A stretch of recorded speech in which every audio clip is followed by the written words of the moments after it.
Estamos con don Alfonso Miranda Izaguirre, ex viceministro de Pesquería. Ha sido el viceministro de Pesquería que más tiempo ha durado en el cargo, casi 6 años y con prácticamente 3 gobiernos, si no me equivoco. Queremos entrevistarlo para el trabajo que estamos haciendo de retos y oportunidades de, de los recursos costeros en el Perú. Alfonso, por favor, la primera pregunta de manera genérica y resumida: ¿cuál es tu perspectiva respecto a la pesca artesanal en el Perú? ¿Cómo la ves? ¿Cómo la sientes? ¿Qué proyecciones tiene? ¿Cuáles son sus problemáticas puntualmente? Bueno, si hablamos de la pesca artesanal, una de las primeras cosas que tendríamos que decir es que es lamentable que habiéndose hecho toda una campaña de publicidad el año 2011 y el año 2012 respecto del censo de la pesca artesanal, en el que además con bombos y platillos se anunciaba que iba a ser el censo jamás antes realizado y que iba a tener la posibilidad de generar a partir de ahí un diagnóstico de la pesca artesanal. Digo, es lamentable que habiendo todo este anuncio previo, finalmente lo único que se dieron fueron cifras preliminares, cifras que eran muy parecidas a las que se dieron luego de la encuesta estructural que hizo el IMARPE el año 2004, y que además es conocido por todos, en todos los puertos y caletas, tú lo debes haber escuchado. Se menciona que tuvo grandes carencias, que tuvo grandes deficiencias en su implementación, en la ejecución propia de este censo, que se hizo la mayor parte de las veces en una oficina, en un escritorio, no a bordo, no en el mar. Entonces hemos perdido, porque se ha gastado el dinero, eso sí, el dinero se gastó todo lo que había que gastar para hacer las cosas bien, pero se hicieron mal. Se ha perdido una gran oportunidad para poder tener un mejor diagnóstico, pero en líneas generales creo que todos sabemos los grandes problemas de la pesca artesanal, la informalidad, la dificultad que existe de los pescadores artesanales para acceder a la formalidad, eh, la, la, la manera en la que el Estado ha ido dejando que esto crezca inorgánicamente, desordenadamente, y por lo tanto sin restricciones para los abusos y los usos que se pueden dar a veces en la pesca artesanal. Entonces, eso, si algo caracteriza a la pesca artesanal ahora es el desorden, el caos, la anarquía, en la que no por culpa de los pescadores artesanales necesariamente, sino por culpa muchas veces del propio Estado, ha llegado a la pesca artesanal. Esto involucra también, y quiere decir también que grandes sectores de la pesca artesanal están en condiciones económicas deplorables. Realmente gran parte de la actividad pesquera artesanal es de subsistencia. La pesca artesanal, como todos sabemos también, está inmersa en el control y la sujeción a los comercializadores de esta actividad. Es decir, la riqueza que se genera a través de la pesca artesanal no queda en los pescadores artesanales, sino va a la cadena de distribución de la pesca propiamente dicha y a generar plusvalía y mayor valor en las empresas productoras, pero no en los pescadores artesanales. La carencia de organización, de una organización adecuada en los pescadores artesanales es también parte del problema. Y finalmente, en este breve resumen, podríamos decir también que la infraestructura para la pesca artesanal, la infraestructura de desembarque de la pesca artesanal, la infraestructura en los puertos de la pesca artesanal, sigue siendo muy deficiente, sigue siendo ineficiente, insuficiente, deficitaria y de muy mala calidad, lo que hace mayor el drama de la pesca artesanal, porque entonces los pescadores artesanales que llegan a puerto se ven obligados a vender inmediatamente al mejor postor, al mejor comercializador, el producto de su pesca y no tienen la posibilidad de procesarla, de almacenarla, de digamos, esperar un mejor momento para la colocación O hacer, de aunque su sea un producto. pequeño proceso de O, artesanal o que hacer le eleve su valor a... el procesamiento primario que le pudiera dar un mayor valor y la oportunidad de esperar el mejor momento para poder colocar su producto.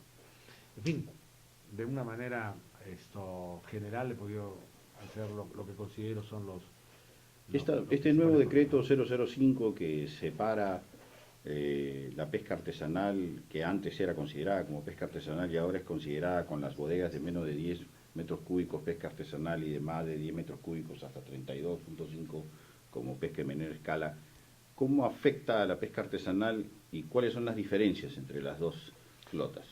Bueno, el concepto de pesca artesanal ha sido definitivamente quebrado por el Decreto Supremo 05 y no ha habido una nueva definición tampoco de la pesca artesanal. La cosa ha quedado un poco aumentando el desorden en lugar de contribuir al orden.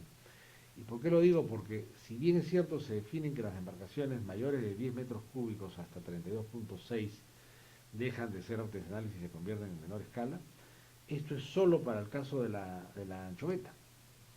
Entonces encontramos que hoy día una embarcación de 32.6 metros cúbicos puede seguir siendo considerada artesanal si va a ir dedicada a cualquier otro recurso que no sea la anchoveta.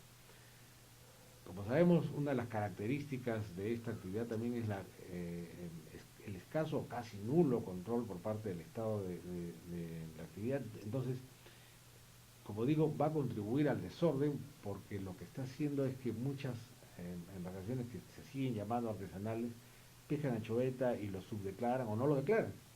Entonces, creo que poco ha contribuido o nada ha contribuido al orden en este sentido el Decreto Supremo.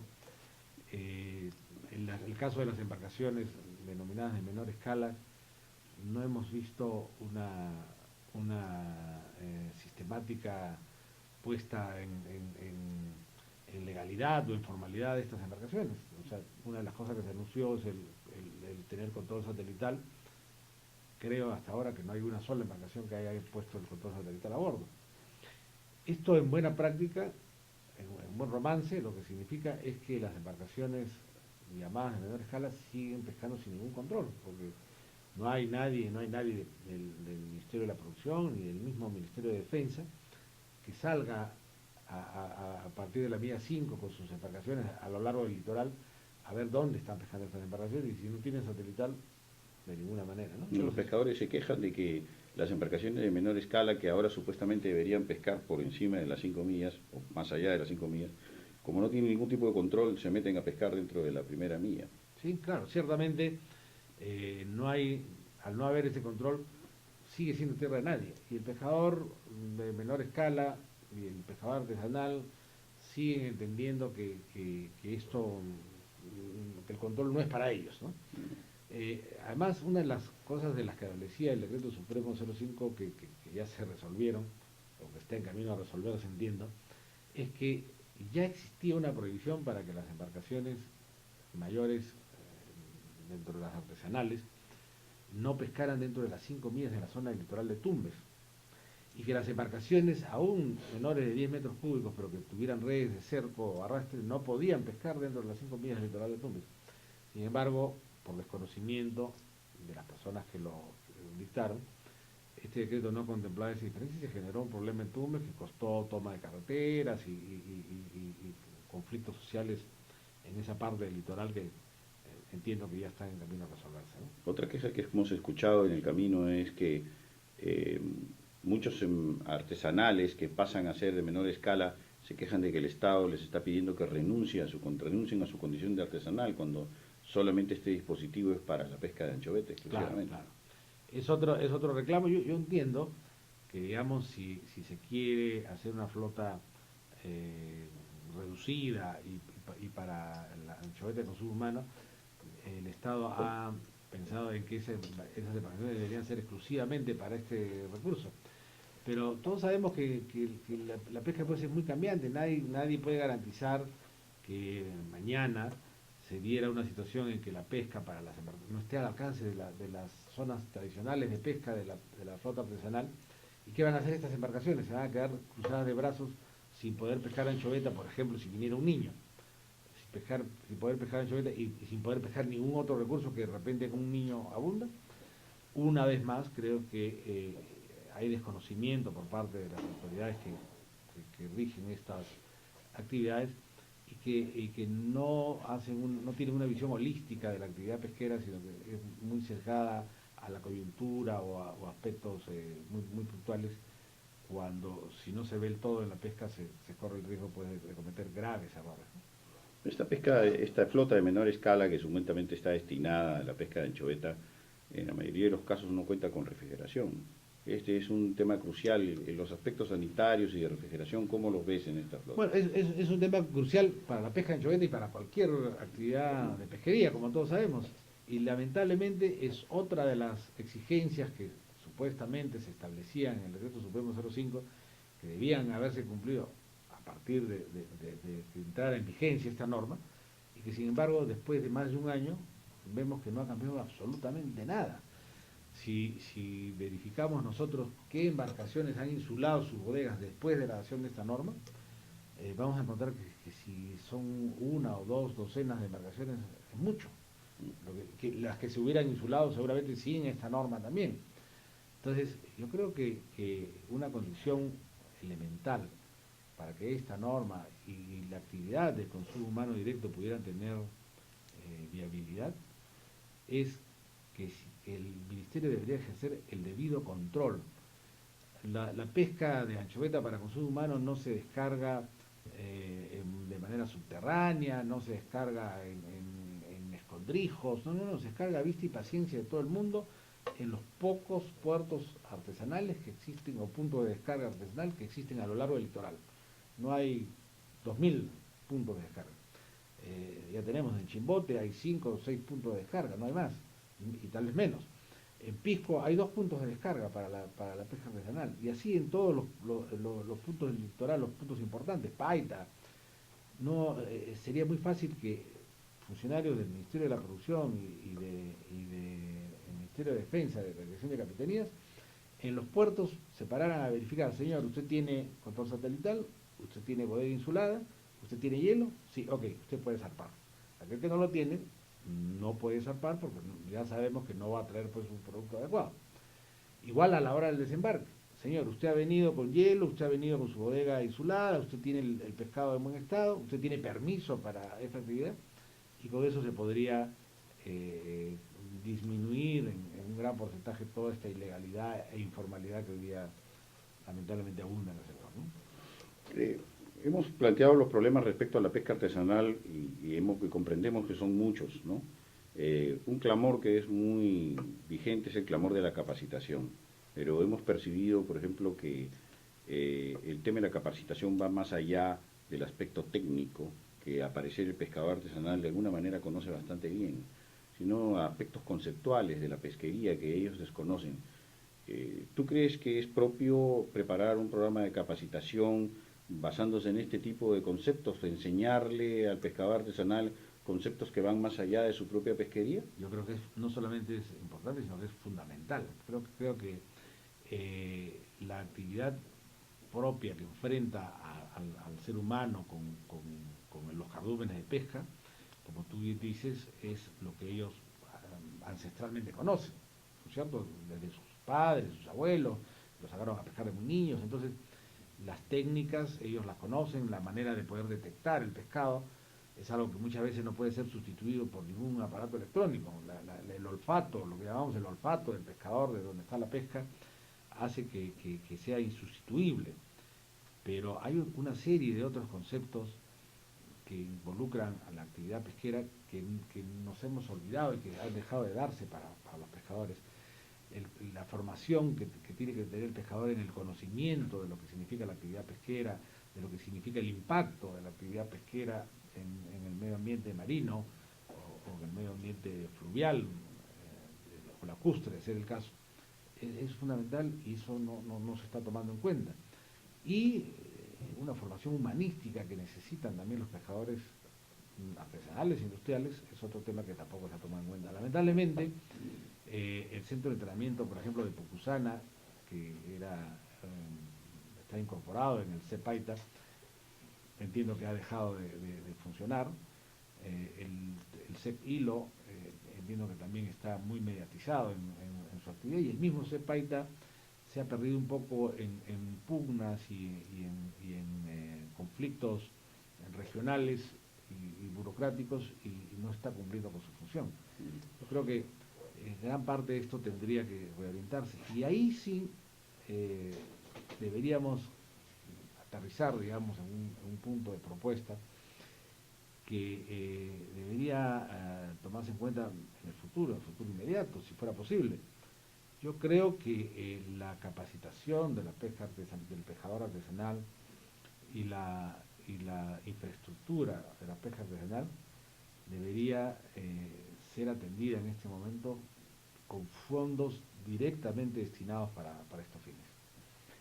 Y que, bueno, habrá que sentarse los que tienen la función, los que tienen la obligación de normar esto, tendrán que evaluar de dónde provendrán estos fondos, si provienen de un porcentaje de los derechos de pesca, por ejemplo, si provienen de algunos fondos directamente recaudados, de alguna repartición del Estado, en fin, eso quienes tienen hoy ¿Hay día... responsabilidad social de parte del empresario en la materia de capacitación del pescador Bueno, en estos temas que estamos hablando? yo creo que la hay muy poca, es muy excepcional, pero yo creo que los empresarios tienen que entender, tienen que comprender que el tener un pescador, tanto industrial como artesanal, bien capacitado y bien concientizado sobre lo que significa su labor, es ganancia para todos, ganancia también para ellos.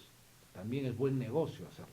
Entonces creo que es importante tomar nota de eso y es responsabilidad del Estado, que debería actuar no con parches, sino con una política decidida de capacitación y calificación de los pescadores. Eh, una pregunta basada en tu experiencia y en la vista, en lo que has tenido en tu contacto con pescadores artesanales. ¿Le falta mucho todavía al pescador artesanal para organizarse y ser capaz de manejar áreas de mar, como sucede en Chile, de hacer un manejo costero? En algunas zonas hemos visto pescadores muy organizados, como Marcona, por ejemplo, o Sechura, ¿no? Pero en otras sí hemos visto gente desordenada. Pero, ¿qué le faltaría? ¿Qué aspecto habría que tocar para...? Bueno, indudablemente, tú has mencionado dos casos que los conozco perfectamente y que demuestran que en esos grupos de pescadores artesanales, como son Marcón y Sechura, hubo un liderazgo de parte de ellos que pudieron conseguir que sin ayuda del Estado, es más, muchas veces como oposición del Estado, pudieron ellos conseguir organizarse, proteger el recurso, gestionar un negocio y llevar adelante un negocio exitoso. El caso de la concha de abanico en Sechura, por ejemplo, pues es emblemático de cómo un grupo de pescadores artesanales han podido llevar a cabo este negocio, inventándoselo prácticamente, enfrentando a un gran competidor como es Chile, venciendo en ese desafío, en ese reto comercial internacionalmente a los productores industriales y de gran poder económico chilenos. Dicho sea de paso, este es un tema que hay que recordar. El problema de los moluscos bivalvos que tiene el Perú es un problema no solamente producto de algunas falencias en el control sanitario que las pueden haber habido, sino fundamentalmente a un lobby chileno, tengo que decirlo, posiblemente no tengo ya ninguna función en el gobierno, así que puedo decirlo abiertamente. Yo creo que hay un lobby chileno para que nuestras exportaciones de moluscos bivalvos tengan restricciones en la Unión Europea. Y eso es lo que hace que hasta ahora no se pueda levantar la restricción para palabritas, almejas y otros moluscos bivalvos, porque yo estoy seguro de que en muchísimo de lo que ya se ha hecho en el tema sanitario, estamos igual o mejor que Chile. Pero este no es un problema solamente que tiene que enfrentar el Sanipes, es un problema que tiene que enfrentar el Perú, que tiene que enfrentar el Estado peruano, y que yo, por lo que pude ver y por lo que sigo viendo, no ha habido el apoyo decidido, ni el conocimiento siquiera decidido de algunas instancias de Cancillería y de nuestra representación en la Unión Europea. Han sido pocos los representantes ante la Unión Europea que han dado el énfasis que debía darse en esto, y que el Perú debería preocuparse de enfrentar un lobby muy poderoso económicamente y mediáticamente, que es el lobby chileno. Entonces, volviendo al tema de los pescadores artesanales, sí creo que los pescadores artesanales, cuando se lo proponen y cuando tienen un liderazgo, consiguen los resultados que esperan en el manejo responsable de los recursos que están en su área de operación. El caso de Sechura y el caso de Marcona deberían ser más bien replicados, porque son los pescadores los primeros interesados en preservar los recursos, en manejarlos ordenadamente y en cuanto comienzan a ver que esto les reditúa beneficios económicos, se convierten en los primeros guardianes de los recursos. Ya vemos hoy día el esfuerzo que están haciendo los pescadores de Chura, a los cuales les doy toda la razón, para proteger su bahía de la contaminación que está haciéndose por la empresa que explota los fosfatos y por el riesgo permanente que significa una explotación petrolífera en esas aguas, cuando ya vemos que en el mundo, con la mayor tecnología, en los Estados Unidos, con la mayor tecnología posible y con el mayor cuidado del medio ambiente que hay en el mundo, que ellos la aplican, tuvieron problemas muy serios cuando hubo estos derrames de petróleo. Y en el caso del Perú, que no tiene los recursos de Estados Unidos, ¿qué va a pasar el día que se produzca un accidente de estos? ¿Quién va a poder dar el lucro cesante a los pescadores artesanales por todo el tiempo que no puedan explotar este recurso? La respuesta es fácil, nadie lo va a hacer. Y el pescador artesanal, que hoy día está en ascenso social producto de su propio esfuerzo y de su creatividad, sería perjudicado. Así que yo estoy de acuerdo completamente con ellos en que exploración petrolera, desarrollo para el país, sí, perfectamente, pero no a costa de la seguridad o de las posibilidades de los pescadores artesanales. Muchos pescadores artesanales reconocen que ha habido una pesca excesiva de muchas de las especies nativas que han sido su principal recurso durante muchos años, que no ha habido un condicionamiento a las tallas mínimas, no ha habido un respeto de ellas y no tienen, digamos, una solución a la vista al respecto. Nosotros hemos propuesto un sistema de ordenamiento empírico precautorio, como recomienda la FAO, para que el pescador se organice y sobre la base de su conocimiento empírico proponga al Estado tallas mínimas o periodos de veda para determinadas especies, ¿no? Para tratando de suplir lo que no pueden hacer las universidades o la institución de investigación principal. ¿Tú consideras que el pescador o el pescador artesanal puede dar este paso a la maricultura en una escala mayor, ingresando también al terreno de las especies nativas y que el Estado, las universidades deben apoyar este esfuerzo? Sí, definitivamente me hace recordar los famosos comités regionales de vigilancia de la pesca artesanal, los CONEVIPAS. Yo creo que el litoral peruano, como todos sabemos, es tan grande que es imposible que una autoridad estatal pueda controlarlo plenamente y adecuadamente. Yo creo que necesita de la participación comprometida y directa de los actores.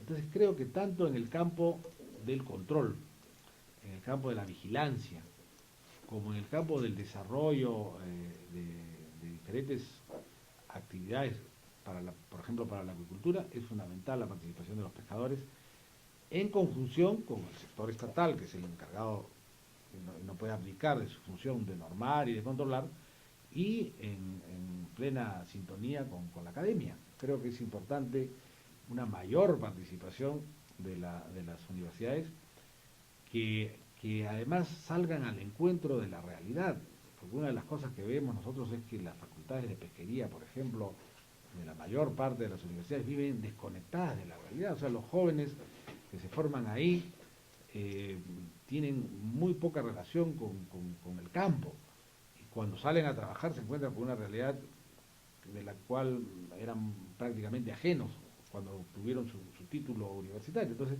creo que se necesita una mayor relación entre la actividad propiamente dicha y la academia, las universidades, que tienen muchísimo que aportar, pero que para eso tienen que vincularse más íntimamente de lo que vienen estando ahora, ¿no?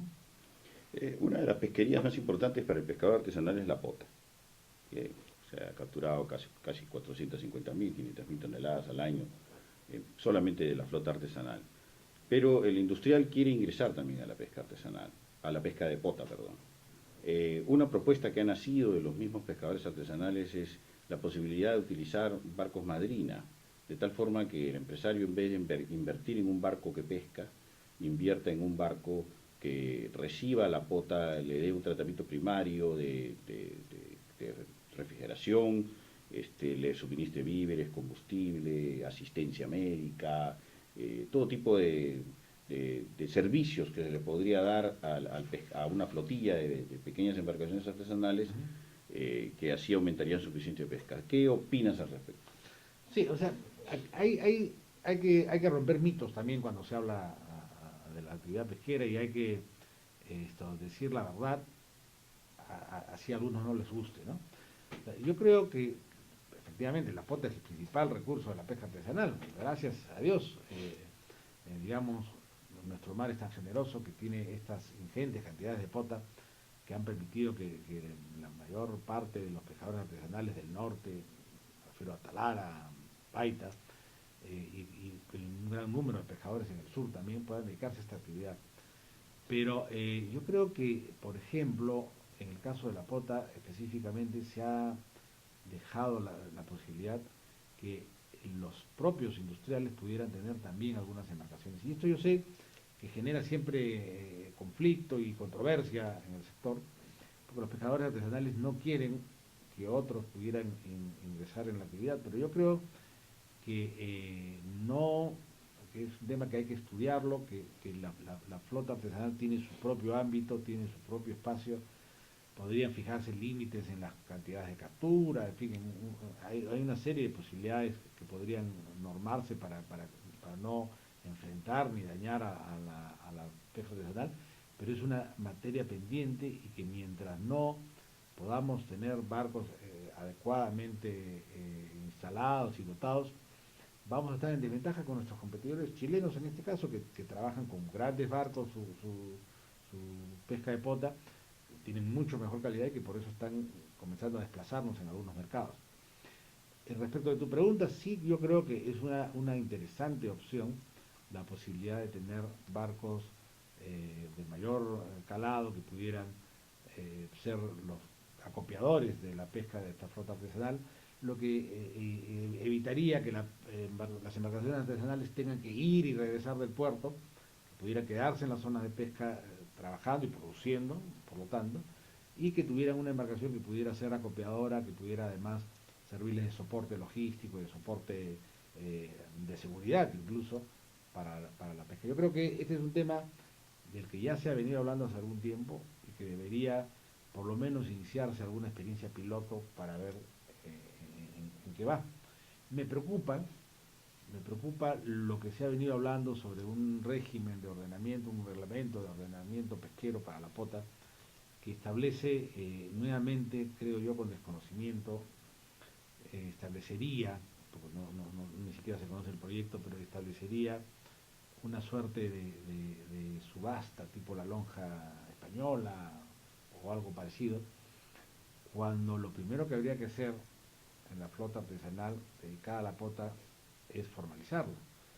Nosotros tenemos hoy día que la mayor parte, eso no es ningún secreto, la mayor parte de nuestra flota de pota no está legalizada, no está formalizada, no tiene habilitación sanitaria, Y algunos no tienen ni matrícula no siquiera. tiene ni siquiera certificado de matrícula, no digo seguro, no digo baliza, ¿no? Entonces, creo que si se pretende hacer este tema de la formalización de las lonjas o de las subastas, tendría que hacerse con las embarcaciones formalizadas.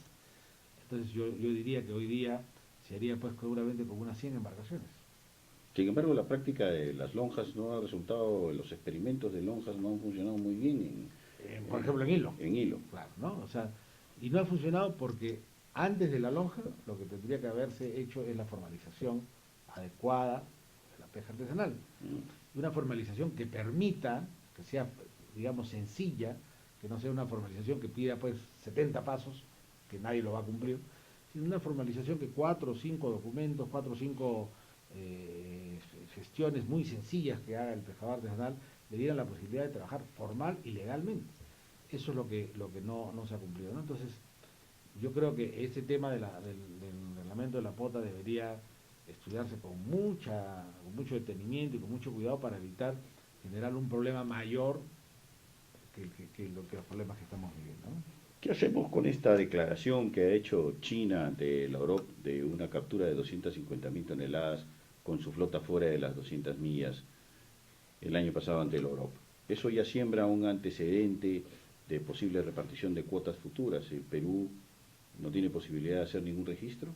Bueno, Perú tiene algunas embarcaciones eh, que están trabajando en alta mar, pero la primera reflexión de esta declaración china es debemos fortalecer la OROP, Perú debe fortalecer su presencia en la OROP, porque es la única manera de poder evitar que en nuestro mar, en el Pacífico Sur, en el Pacífico Sur Oriental, porque además es esta zona donde se pesca el jurel, y básicamente son Perú, Ecuador y Chile, los países ribereños en los que se pesca este recurso.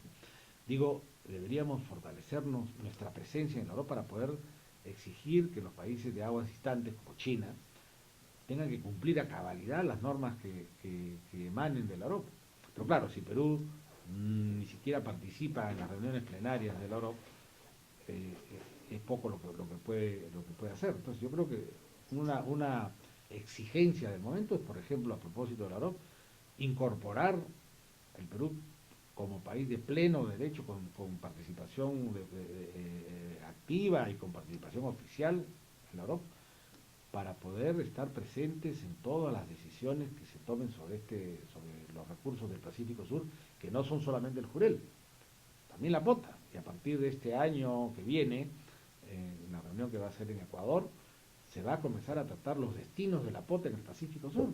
Y si Perú sigue siendo un convidado de piedra y al que ni siquiera asisten nuestras autoridades, sino asisten digamos, asesores de nuestras autoridades, la cosa va a ser muy seria. Yo creo que es importante. Acá hay una suerte de confusión respecto al tema de las organizaciones regionales del Pacífico. Chile tiene una historia de pesca porque ha involucrado gran parte de su historia de pesca dentro de su zona y una parte de la pesca que ha hecho en alta mar. Aquí en el Perú, para traspolarlo al lado de la pota, que es el tema que nos interesa en este momento en particular, es cómo hacemos nosotros para conseguir registrar esas 450.000 toneladas que se pescan anualmente en la Europa. ¿Tendríamos que hacer lo mismo? ¿Eso sería beneficioso? ¿Sería negativo para nosotros? No, yo creo que digamos, el Perú debe tener mucho cuidado porque en esto sí hemos sido enfáticos desde hace muchos años y deberíamos mantenerlo. Nadie puede ejercer soberanía sobre nuestro mar sino nosotros mismos. Y entonces yo creo que, como hemos hecho en el caso del Jurel, debería hacerse en el caso de la pota, en el sentido de que nadie podrá determinar qué cosa es lo que hace Perú con sus recursos. Y recordemos que la gran mayoría de la pesca de pota se hace en aguas jurisdiccionales. Entonces, ¿habría que crear una flota para que pesque en alta mar? Habría que incentivar la posibilidad de una flota que pesque en alta mar, pero por los datos que tenemos y por la información que tenemos, la mayoría de la pesca que se da en esta región se da dentro de los mares jurisdiccionales de los países, llámese Ecuador, México, Chile. ¿Podemos presumir Perú. entonces que la flota china viola constantemente nuestras soberanías? No es absolutamente descabellado pensar que una flota que está en la milla 200 y que es una gran cantidad, como vemos en las fotos satelitales, que parece una ciudad, que parece tan iluminado como alguna de nuestras ciudades del litoral, no es absolutamente descabellado pensar que esas embarcaciones que están en la milla 200 ingresan. Es más, recordemos que en el año 2004 capturamos a una embarcación china que fue un operativo con una fragata de la Marina de Guerra del Perú, que además se resistieron a la autoridad, que agredieron a los oficiales que iban a abordar su embarcación.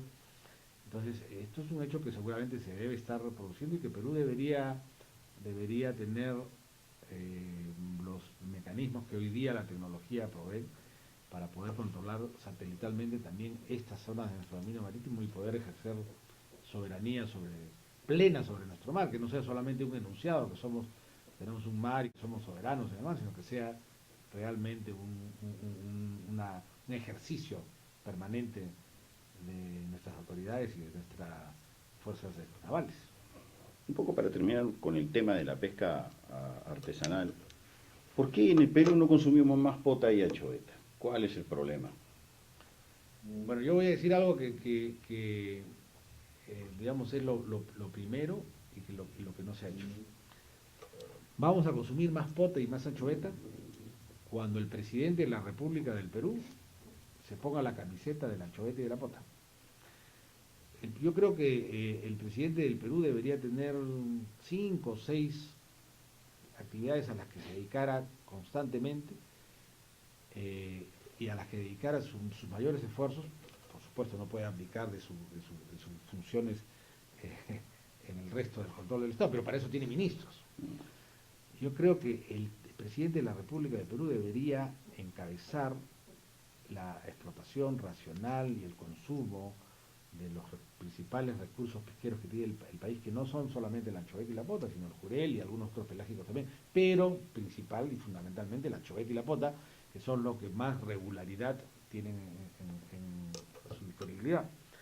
Entonces, yo creo que solamente si el presidente del Perú encabeza esto, puede involucrar a todos los sectores, porque esto no es una actividad que dependa solamente del Ministerio de la Producción o del Viceministerio de Pesquería.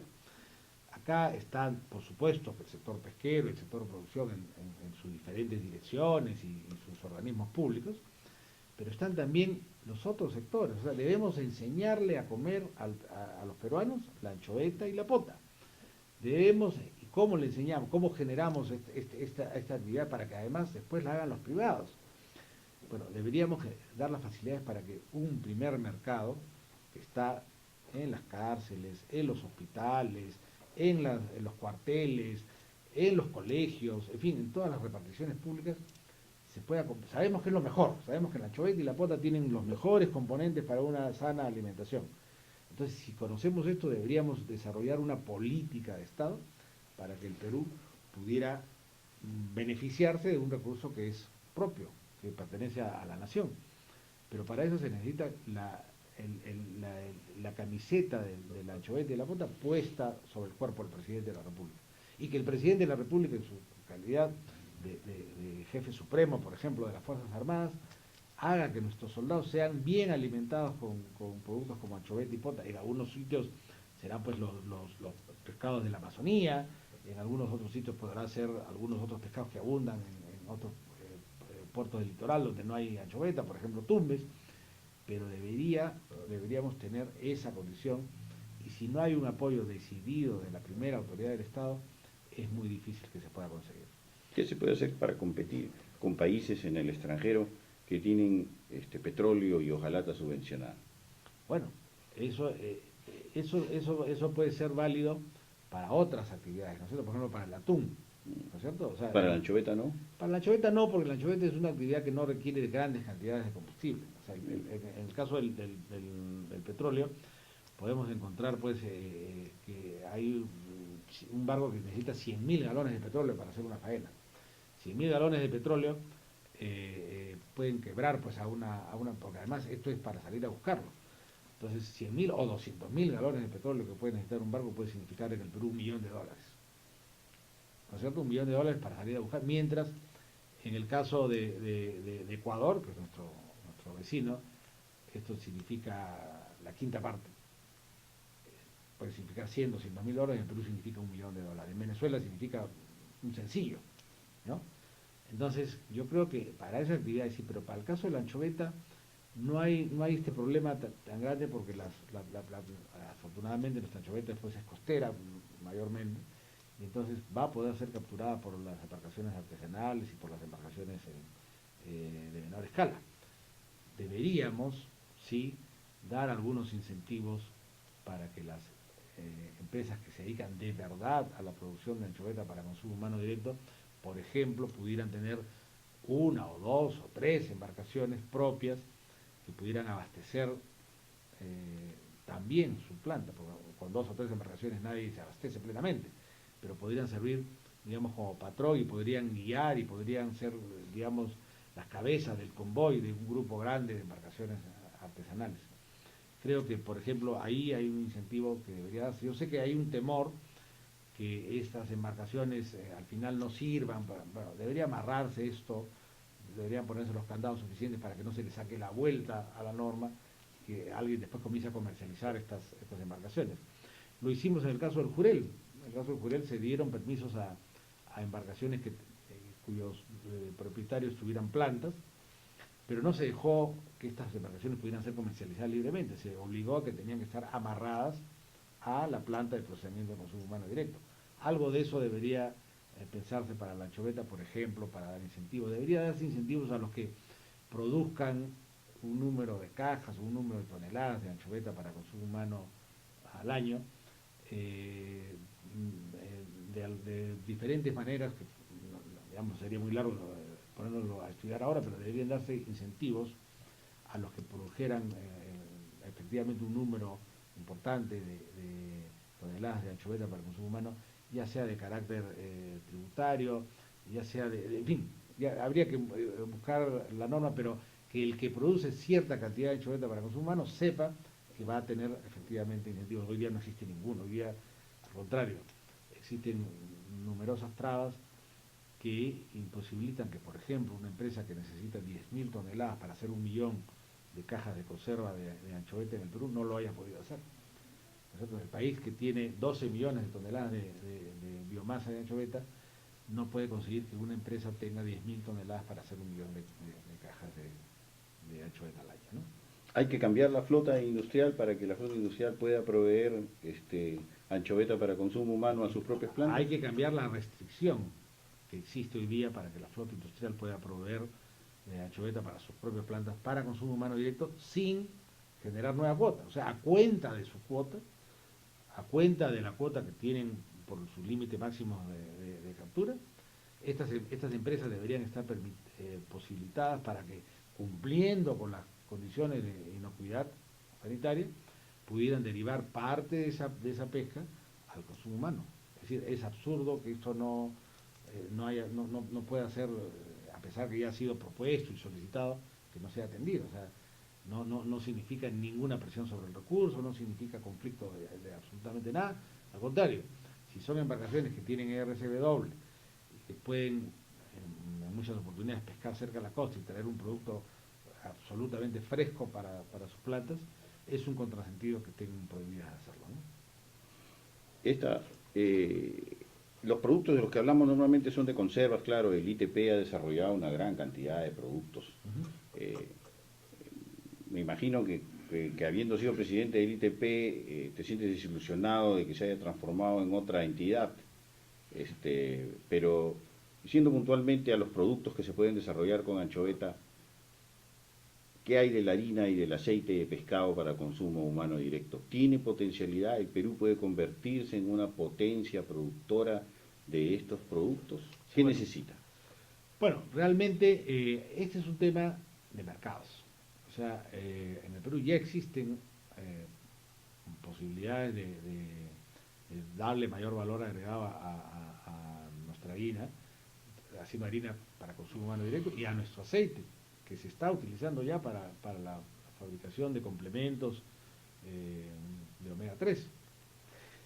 Pero los volúmenes que el mercado absorbe de estas harinas y estos aceites son todavía limitados, ¿no? Entonces yo creo que sí existe un nicho de posibilidades. Creo que deberíamos alentar también desde el Estado esta opción.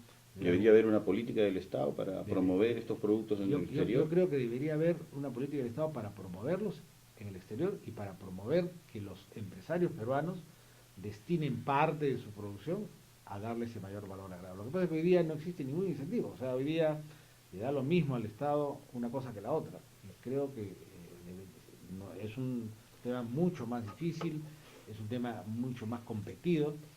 Entonces haría falta una promoción real por parte del Estado para incentivar a los agentes que están constantemente viendo cómo obtener productos con mayor valor.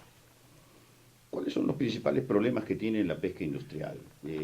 Tú habiendo trabajado en el sector y también habiendo sido ministro, ¿puedes reconocer los problemas y las cosas buenas de la pesca industrial?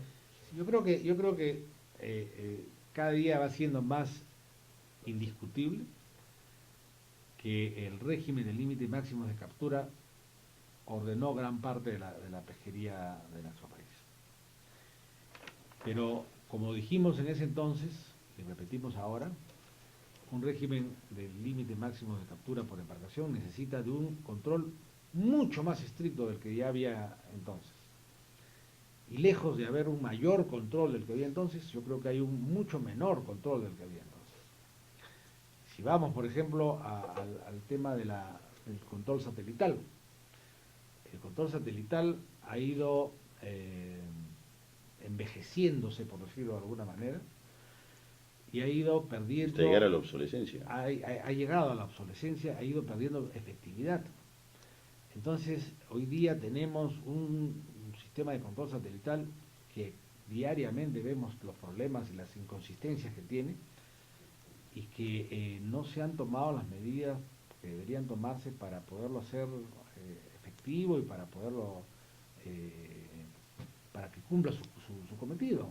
Por último, los industriales, los armadores, pagan lo que hay que pagar para este sistema. Las empresas proveedoras de servicios dan el servicio que corresponde dar. El problema está en este centro de control que tiene el Ministerio, que no se ha puesto a correr. Las empresas han hecho inversiones para poder mejorar los servicios, para poder mejorar los sistemas que tienen, pero es el Estado el que no ha hecho una mejora de su sistema de control y ni siquiera se está aprovechando lo que ya existe en la Marina de Guerra, que podría vincularse perfectamente con Produce y seguramente a un menor costo tener un centro de control mucho mejor que el que ya se tiene. El sistema de control de desembarques en el ámbito marítimo ha venido sucesivamente postergándose y postergándose desde el año 2010, en el que venció el anterior control, y debería también adecuarse y modernizarse y establecer los mayores controles que un sistema de cuotas o de límites máximos requiere. Y por último, se incorporó, y está muy bien, al consumo humano directo en la actividad de control, pero no se ha tenido en cuenta que la actividad de consumo humano difiere muchísimo de la actividad de consumo humano indirecto. Y entonces se le ha querido aplicar el mismo régimen a uno y a otro. Con lo cual lo único que se ha generado es entorpecer la producción de consumo humano directo, incluso a veces llegar a afectar la inocuidad de la industria del consumo humano directo porque, por ejemplo, se exigía pesar la anchoveta para consumo humano directo sin hielo, con lo cual se rompía la cadena de frío y con lo cual cualquier supervisor, cualquier certificador, es decir, nos descalificaba inmediatamente y perdíamos una posibilidad de mercado.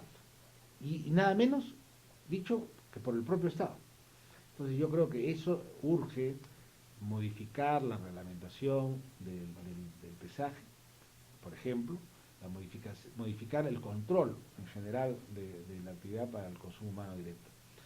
Y lo que es más grave, no constituirse un obstáculo para la actividad, que no sean personas que viven y pululan en una fábrica y que ya quieren intervenir hasta en qué cosa es lo que debes procesar y cómo lo debes procesar. Hay una queja permanente a lo largo de toda la costa peruana de abusos e incluso hostigamiento de parte del Estado a los empresarios. Sí, yo creo que hay en estos temas de control, a los formales, una presión excesiva e injustificada. Sin embargo, a los informales, a los abiertamente ilegales, no los persigue ni los controla nadie. Vemos que se construyen embarcaciones ilegales todos los días a vista y paciencia, porque tampoco se hacen pues en un sótano ni en ningún lugar secreto. A vista y paciencia de todo el mundo, nadie dice absolutamente nada. Se procesa harina en Pampa, nadie dice absolutamente nada. Algunas plantas de reaprovechamiento queman todo el día sin que nadie siquiera los vaya a vigilar, pero los que somos formales sí tenemos un exceso, creo yo, de presión sobre nuestra actividad. Y lo que es más serio, existe una burocracia que probablemente por desconocimiento, no con mala intención, con desconocimiento de la actividad, ha ido constituyéndose en un freno para la actividad pesquera. Y eso es un tema sumamente delicado porque en un momento en el que el país requiere que tengamos el aparato productivo en pleno funcionamiento, no puede ser el propio Estado el que ponga las trabas, el que ponga los límites, el que ponga los impedimentos para que esta infraestructura que tenemos se emplee pues en su real dimensión y capacidad. La pesca industrial dedicada al consumo humano indirecto tendría que hacer algún mea culpa respecto a la pesca incidental, a la limpieza con soda cáustica de sus tanques, a la pesca ilegal, al irrespeto de las 5 millas. ¿Hay Sí, un mea culpa? indudablemente que han habido casos y han sido las mayores sanciones que se han aplicado en el Ministerio de la Producción a la pesca industrial ha sido por infracción en las 5 millas y por pesca juvenil. Yo creo que es efectivamente la pesca industrial tiene muchísimas cosas de las cuales arrepentirse, pero creo afortunadamente que una gran mayoría de la pesca industrial, y no solamente de anchoveta, sino de merluza, de jurel, de caballa, de otros recursos, han comprendido que los preceptos de la pesca responsable del manado de la FAO son los que garantizan que precisamente esa actividad no sea pan para hoy y hambre para mañana, sino que sea una actividad permanente y sostenible. Entonces, yo creo que, pero por supuesto se siguen dando casos de gente que invade las áreas prohibidas, que pesca sin permiso, que pesca en tallas distintas a las autorizadas, que pesca en zonas prohibidas, y que el Estado debe ser inflexible en sancionar eso, pero precisamente debe tener los mecanismos para no equivocarse y para no fallar a la hora de sancionar.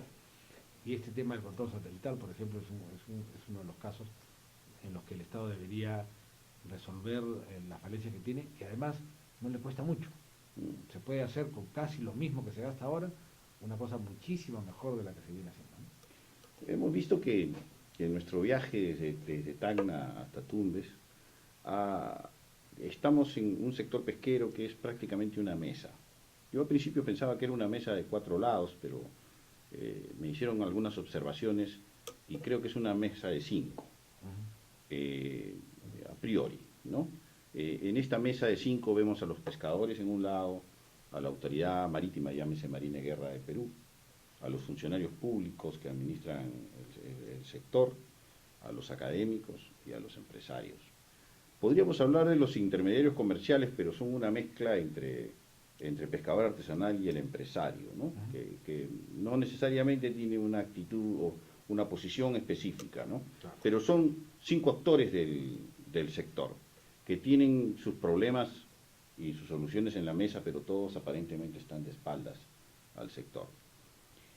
De la misma manera en que vemos los problemas que estamos viendo de los mea culpas, del empresario, del artesanal, también vemos problemas de parte de la autoridad. La autoridad se limita a ciertas cosas o al manejo de ciertas cosas. Hay muchos que acusan a la autoridad marítima, en el caso de la Marina de Guerra de Perú, de ser responsable del exceso de flota que existe, de no acatar o no ir un poquito más allá de la norma que los exige hacer determinado control, o solamente actúan cuando el Ministerio de la Producción les pide que actúen, etcétera, ¿no?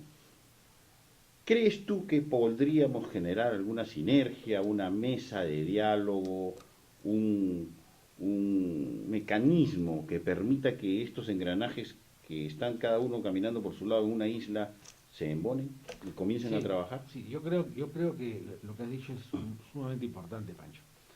Y efectivamente coincido contigo en que es una mesa, coincido contigo en que están, pues, por un lado los pescadores, los empresarios, las autoridades del sector,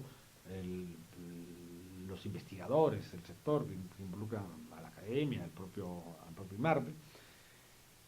Y creo que debería reeditarse lo que ya existió, lo que ya funcionó y funcionó muy bien en una época, que era la mesa de concertación, de diálogo, de diálogo del sector pesquero, la mesa de diálogo, en el que estaban precisamente la pesca artesanal, la pesca industrial, tanto en el lado empresarial como en el lado de los trabajadores. Estaba la Dirección General de Capitanías y por supuesto era presidida por el viceministro de Pesquería. Y esa mesa de concertación sirvió para que, primero, muchas de las personas se conocieran entre sí, porque se daba el caso de que, por ejemplo, armadores industriales no conocían al pescador artesanal y sin embargo uno prejuzgaba del otro muchísimas cosas, ¿no? Entonces esa mesa sirvió para que en un ambiente como este pudieran estar sentados todos los estamentos del sector y pudieran, lo primero, conocerse, verse la cara, que es muy importante, darse la mano, escucharse y comprender que a veces la preocupación de uno era exactamente la del otro. Más de una vez, cuando se trataban de temas de defensa de nuestra soberanía y de nuestros recursos, había coincidencia entre el pescador artesanal y los dueños de las grandes plantas industriales, ¿no? Entonces, yo sí creo que debería reeditarse esta experiencia y que además podría servir para enfriar parte de los conflictos que todavía subyacen en el sector pesquero, ¿no? Ok, Alfonso, te agradezco muchísimo por tu participación, por tu entrevista y espero pues que los aportes que hemos hecho en esta conversación tan amena y tan ilustrada sirvan para el sector más adelante. Muchas gracias. No, muchas gracias a ti, Pancho, y felicitaciones por este esfuerzo que has hecho tú como presidente de OANES de recorrer el largo litoral peruano. Sé que ha sido una labor titánica realmente poder ir punto por punto, tomar nota, tomar cuenta de los diferentes fenómenos, no solamente oceanográficos, sino sociales que se viven en el sector pesquero. Y creo que esto va a enriquecer muchísimo los aportes y las conclusiones que tú saques de esto, va a poder enriquecer muchísimo no solo el debate en el sector, sino que deberían enriquecer a las autoridades que tienen la obligación de gobernar el sector, pero no solo tienen la obligación de gobernarlo, sino tienen la obligación de gobernarlo bien. Y creo que Poner una cuota de imaginación e iniciativa. así es, ¿no? Entonces, creo que este aporte que tú estás generando a partir de estas visitas y este recorrido, que dicho sea de paso, es un recorrido actual, pero tú has hecho muchísimos recorridos a lo largo de tu vida, creo que va a ser de muchísima utilidad para el sector y que deberíamos aprovecharlo para tener un sector responsable, un sector próspero y un sector en paz. Sobre todo sustentable. Sobre todo sustentable, ¿no? Ok. Muchas gracias.